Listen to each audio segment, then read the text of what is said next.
Some of your guys have talked about that you've spoken to them about kind of getting back to the standard defensively in like the 2017 group. They said you maybe shown them clips of players. What specifically have you tried to emphasize with your group to get them to that level? Is it clips? Is it other things? I mean, in my mind, if that's what they've taken it, I think they're a little bit off.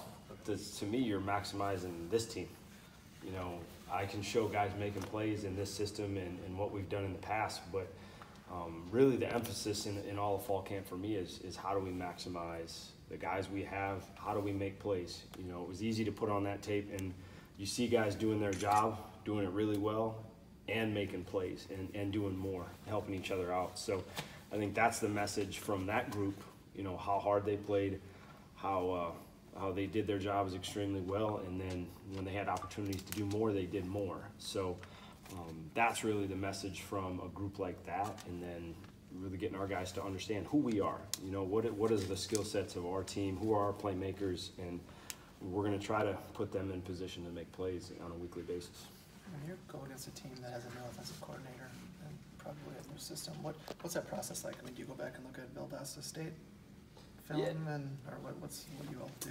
Yeah, early college football is tough. You know, there's a lot of change, whether it's personnel and obviously in this case different coordinators. So you're trying to match, and you're trying to see what he did at Valdosta, what South Florida was good at, the talent coming back, and you're just trying to piece it together. You know, you're not going to have all the answers, and if you are trying to go by what you've seen on tape, you're probably going to miss something. So you really have to get your guys dialed into what our rules are. You know, who are we? What are we going to do? What's the plan? And what are your adjustments? Because more than likely something is going to show up that you haven't prepared for. You have to be able to make adjustments early in the season because there's not a whole lot of tape, you know, and obviously none from the 2019 season. So it's just getting your guys prepared for hopefully more than they can throw at you and seeing what they can handle. Do you feel like your group is in better position to succeed this year, whether it's they're healthier coming into the season or experience? Are there certain areas you feel more confident this year? I think a little bit of both, experience and health. You know, last year there was a lot of question marks going in, a lot of guys getting their first action, and now those guys are back and have some experience. So you feel better about that group, and then you know the health side of it as well. You know, Garrett Rand being back, Isaiah Loudermilk going to be back on the field. So yeah, I think both. You feel good about going into week one, and we know we're going to lead a lot of guys. You know, it's going to be hot, it's going to be humid, and you know, you watch Miami, Florida. I mean, those guys live it every day, and you see how the heat affects you on an opening game. So I'm excited for our group to go down there. I think we've prepared well, you know, really going back to the spring and what we've done here in fall camp and transitioning to the season. Jim, before you got back here, when Olive was a freshman, they worked him in gradually, kind of as a backup nose, and you guys did the same with Bryson last year. Mm-hmm. Is Benton ready for that now, or does he need some time yet, do you think? What's the plan with him? I think what he's shown up to this point is he's put himself in a position to have that role, okay, and for us to work him in and find a role. You know, he's physically a talented kid that obviously it's a lot for him right now. He's only been here for a handful of practices, but you know, we like what he's done. Mentally, he's picked it up. He understands what we're trying to get accomplished, and now it's, you know, you learn once you get into a season some of those weekly adjustments, if they really get it or if they got into a comfort zone by seeing the same offense every day. So that's the thing you try to assess with young players early. But we like the way he's progressed since he's stepped on campus. You know, a lot of nose guys are kind of shorter, squatter. He's a little bit more angular. Is pad level an issue with him? I know it is for a lot of young guys at times. Yeah, I mean, it can be with anybody. Okay. There's short guys that play with bad pad level too. Okay. They just sometimes can get away with it. Yeah, it's the constant battle. Okay. I mean, and we like what he's done. You know, you can tell his wrestling background. He's got good feet. He's got good hand placement, and he knows how to get under people. So it truly has helped him, and you can see that carry over from you know, kind of how he was trained on the wrestling mat. Garrett Rand on Sunday seemed pretty amped up to get back on the field. How has not only his return in general, but that energy impacted the D-line? I think it's been huge for that group. they've seen Garrett play, and they see the power he plays with and the impact he can have on this defense. And obviously you take that out of the room, and sometimes guys just feel like they're isolated a little bit. They're not a part of it, knowing they're going to miss an entire season. And just to see his energy, he's quiet. He's not going to say much, but you just see it in his eyes. Like he's been waiting for this day for a long time. So we've been trying to be smart with him, knowing you get him to week 1, and he's going to make your football team better. And we love what he's done, and kind of his focus on getting healthy and improving some of the holes he had in his game. And I'm really excited to watch him play on Friday night. Both Duran and Fan were talking about how much time they spent in the offseason just looking back at clips from last year and the bad stuff and focusing on the bad stuff. Are you happy with kind of the way they've attacked that? And yes, there were growing pains, but do you feel pretty confident that they've learned from those growing pains? That's the goal. Anytime you take youth and inexperience and all of a sudden you get playing time, you got to grow from it. You got to learn from it. And I think they've taken the approach of they saw where they were last year and know that that's not where they want to be this year. And it gets you excited as a coach because you see the drive, you see the hunger. They want to learn the game more. They realize at times they were just kind of playing and trying to get through. And you get excited for coaches when you see players take that attitude of growth and just trying to take the next step. And that's why we like them being on the field for us. And they're becoming good leaders, I think, in our room because of that attitude and because of how they've looked back from last year, and they're hungry to turn the page and show kind of the new version of who they are.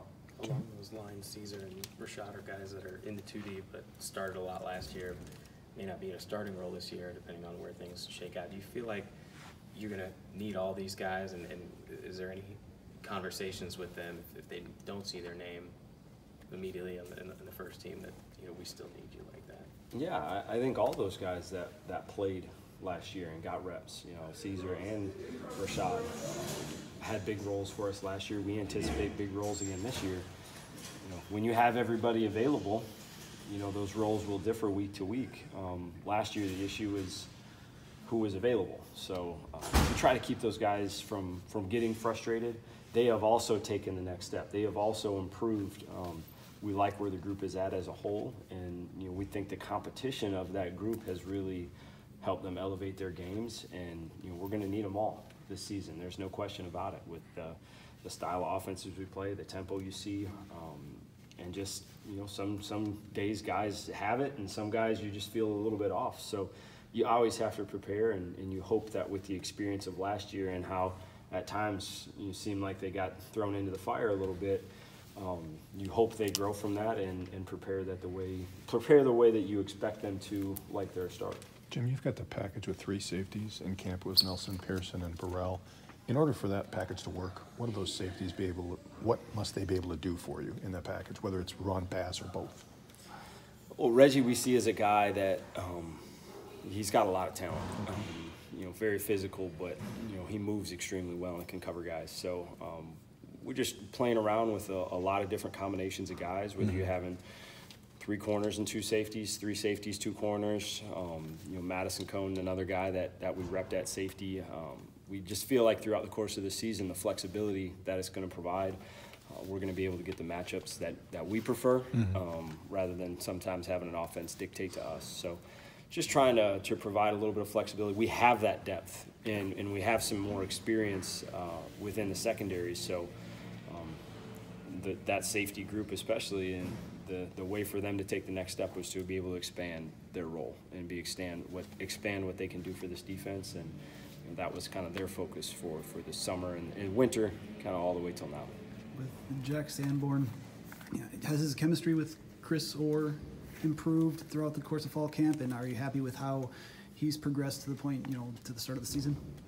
Yeah, I think we're confident in Jack. He got, even though it was a limited role last year, him being able to get snaps on defense and what he did on special teams, really understands the speed of the game. I think he's sometimes you forget how young he is. He's a very mature kid that handles himself very well. So you do have to sometimes remind yourself that he's young and he hasn't seen everything like some of the linebackers we've had in the past. But I like the way him and Chris work together. Obviously, Chris is very vocal, which I think helps him at times. But excited to see what he can do. Obviously there's a little bit of unknown, but we feel confident with what we saw last year and kind of with him taking that experience into the offseason and into fall camp as well.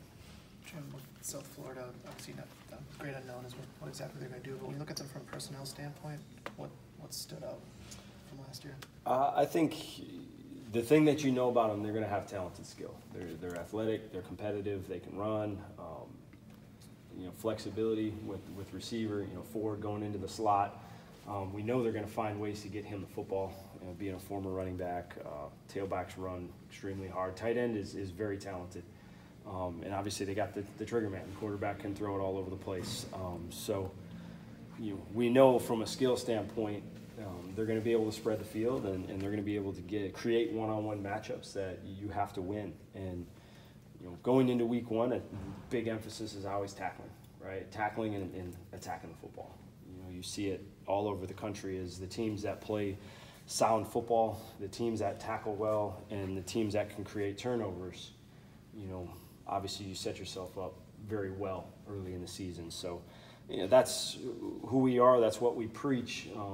But you see it around the country, just how that's so valued early in a season when teams are a little bit rusty and there is a little bit of unknown as far as your game plan goes. So just getting our guys to calm down and focus and fly to the football and make plays and attack the ball. Is that a challenge too, because you don't do a ton of live tackling in camp, right? I mean, you probably, as a defensive coordinator, you probably want to do more, but there's the injury. No, question. I don't. No, No, okay. I think everybody, that's the fine line, right? You're trying to find out what's the right amount of reps, what's the right amount of tackling, and college football is different than it was in the past as far as how much you're hitting and how much you're going live. But I think Coach Chris has a great plan. I don't feel like we short ourselves on tackling or fitting up the ball, and so I like where we're at this point in camp, and obviously that has to translate to live football on Saturdays or on Friday in this case.